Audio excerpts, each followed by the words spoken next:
할렐루야, 성도 여러분 평안하셨습니까? 짧은 질문 김묵상 시간입니다. 우중이죠. 장마가 시작됐습니다. 지리한 기간이 우리에게 찾아왔는데요. 그러나 여러분, 이런 지리한 장마 속에서도 우리에게 꼭 필요한 비를 내려주시는 하나님의 은혜를 기억하실 수 있으면 좋겠어요. 우리 인생 가운데 꼭 필요한 것들, 우리를 위해서 살려주시고 구원하시는 은혜를 부어주시는 하나님을 기억하실 수 있기를, 영육간에 강건하실 수 있기를 간절히 축원합니다. 오늘은 사사기 말씀 중에서 한 대목을 취해서 우리 같이 좀 이 궁금한 신앙의 궁금증을 좀 풀어봤으면 좋겠습니다. 사사기 9장 5절에 나와 있는 말씀이에요.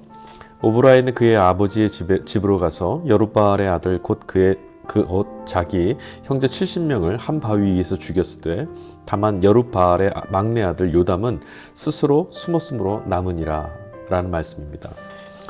여러분, 사사기 시대에 불세출의 영웅 중에 한 명이 기드온이라고 하는 이가 있었습니다. 그의 이름, 그 별명이 있었는데 여룻바알이라고 있죠. 그가 바알과 싸워서 이기는 자, 바알과 다투는 자라고 하는 이름 뜻이에요. 기드온은 그의 아버지 집에서 섬기던 바알을 회파하고 하나님의 손에 붙들린 이스라엘의 구원자가 됐습니다. 그런데 그의 아들이었던 아비멜렉은 그 상황이 완전히 다른 모습을 우리에게 보여줘요.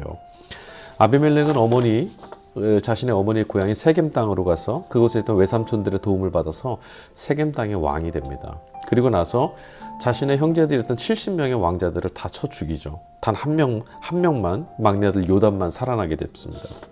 자, 우리는 이 대목에서요, 이 끔찍한 일이 벌어진 그 현장 속에서 또 한 가지 사실들을 우리가 좀 생각할 수가 있는데, 그곳에서 그 외삼촌들에게 이 아비멜렉이 은화 70개를 받게 돼요. 그 은화를 어디에서 있었던 돈이냐면 바로 바알브릿이라고 하는 곳에 바쳐졌던 돈입니다. 바알브릿은 어떤 곳이냐? 바로 이름 뜻 그대로 하면 바알과 언약을 맺었다라고 하는 뜻이에요. 그러니까 바알을 섬기던 신전에 드렸던 돈이라는 것을 알 수 있습니다.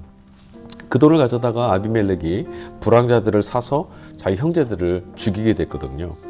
자, 우리는 여기서 생각해 볼 수 있어요. 어떻게 믿음의 사람, 믿음의 용사였던 기드온의 자녀가 이렇게 끔찍한 일을 벌일 수 있고, 또 바알을 회파했던 아버지와 달리 어떻게 바알을 섬기고 바알과 언약을 맺고 바알의 도움을 받아서 왕이 되고 이런 일이 벌어질 수 있을까 생각해 볼 수 있어요. 자, 질문에 대한 답을 한번 찾아가 보죠.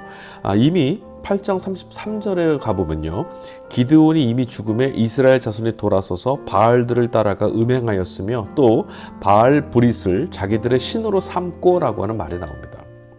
그러니까 아버지의 신앙을 이 자녀들이 온전히 따르지 못했다는 것을 알 수 있습니다. 부모의 신앙, 부모의 그 영웅적인 하나님을 향한 믿음과 신앙생활과 반하는 자녀들의 모습은 이 사사기에 나와 있는 이 본문뿐만 아니라 성경에 곧잘 등장하죠.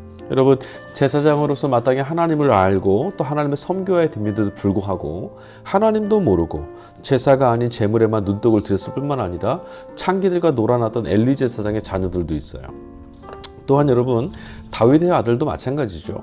우리는 솔로몬 왕의 어떤 하나님께 지혜를 구했던 그런 대목, 영웅적인 대목만 기억하지만 솔로몬은 후궁들을 엄청나게 많이 드렸고요. 이방 여인들과 결혼하면서 그들의 신앙, 그들의 그 이방 신, 우상 신까지도 자기가 섬기로 그렇게 패망하게 됩니다. 그 탓에 이스라엘이 결국은 하나님으로부터 징계를 받고 분열하게 되었죠.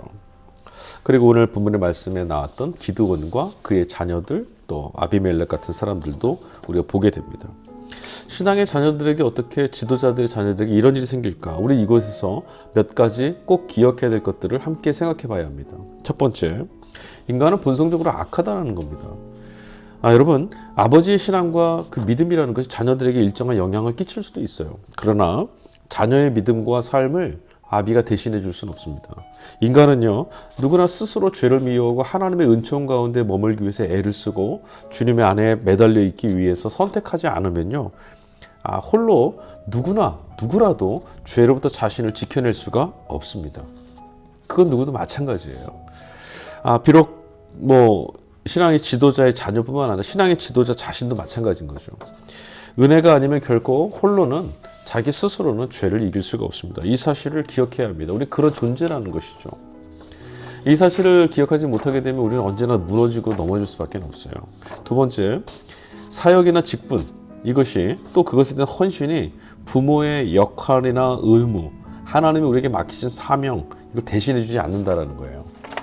부모가 목사라고 해서 또 부모가 하나님 앞에 헌신하고 열심히 섬겼다고 해서 그것이 자녀들을 섬기고 돌봐야 되는 부모에게 맡겨진 의무를 대신해 줄 수 없다라는 겁니다. 여러분, 우리에게 하나님께서 자녀를 맡겨주셨죠. 그것은 우리 자신에게 허락된 어떤 직분을 뛰어넘고 그것보다 우선하는 사명이기도 합니다. 은총이기도 하고요. 하나님이 하나님의 자녀를 맡기신 거니까요. 여러분, 성경은 자녀를 하나님께서 우리에게 맡기신 기업이라고 말합니다. 그뿐만 아니죠. 하나님께서 당신의 것으로 맡겨주셨으니 하나님 것이니 우리가 어떻게 해야 합니까? 잘 돌봐야 합니다. 그건 비단 이 자녀, 부모와 자녀 간의 관계, 그 사이의 문제만으로 우리가 해석을 하면 국한할 필요가 없어요. 더 넘어서 여러분, 우리는 우리에게 맡겨진 사람들을 잘 돌봐야 됩니다. 도와줘야 되죠. 그 무엇으로요? 하나님의 사람으로 일어설 수 있도록, 하나님의 사람으로 잘 성장할 수 있도록 지켜주고 돌봐줘야 하는 것이죠. 때로는 정말 주님께서 우리에게 그러셨듯이 조건 없는 사랑을 베풀어야 될 때도 있고요. 주님 또 하나님께서 어미 채찍질을 매를 드셨던 것처럼 우리도 견책해야 될 때도 있습니다. 우리에게 주어진 의무입니다. 그리고 오늘 이 말씀 전체에서 우리가 반드시 기억해야 될 것은 신앙의 영웅, 그 영웅들의 자녀들이 어쩌다가 이런 일이 벌어졌고 이렇게 신앙에서 떨어져 나갈 수 있었는가라는 물음 이전에 우리 자신이 하나님의 자녀된 우리 자신은 어떠한가라는 물음을 먼저 해야 된다는 거예요. 자녀, 누구의 자녀냐가 중요한 것이 아니라 우리 자신이 어떻게 하나님의 은혜 가운데 정말 서 있느냐, 우리가 어떻게 하나님의 은혜를 선택하며 주님 안에서 살려고 몸부림치느냐, 세상에서 가져다주는 온갖 일들 속에서 하나님을 선택하면서 믿음의 선택을 하며 살아갈 것이냐, 누구도 대신해 줄 수 없는 이 믿음의 길이고요. 누구도 싸워서 이겨낼 수 없는 이 죄와의 관계 안에 우리 살고 있어요. 여러분, 이 말씀 속에서 우리 꼭 기억합시다. 우리는 스스로 죄와 싸워 이길 수 있는 존재가 아니라는 것, 그리고 우리 모두는 하나님 앞에서 이 죄의 이 직면에 있는 모든 이들을 잘 돌봐야 될 의무와 책임을 가지고 있다는 것, 꼭 기억했으면 좋겠어요. 여러분, 죄는 그리스도의 은총과 우리를 용서하시는 하나님의 사랑으로 우리가 극복하고 이겨나갈 수 있는 것이지 우리 스스로는 절대로 해결할 수 없습니다. 이겨낼 수 없습니다. 그러므로 선줄로 생각하지 말고 넘어질까 염려하고 부르심의 푯대를 향해서 정말 열심히 달려갈 수 있는, 언제나 좌로나 우로나 치우치지 않고 부르심에 합당한 그 하나님의 말씀에 조준하면서 살아갈 수 있는 저와 여러분이 될 수 있기를 간절히 소망합니다. 바알브릿이 아니라 여룻바알 같은 믿음의 싸움, 그 이겨나가는 저와 여러분이 될 수 있기를 주의 이름으로 간절히 축원합니다. 다음 시간에 다시 뵙도록 하겠습니다. 감사합니다.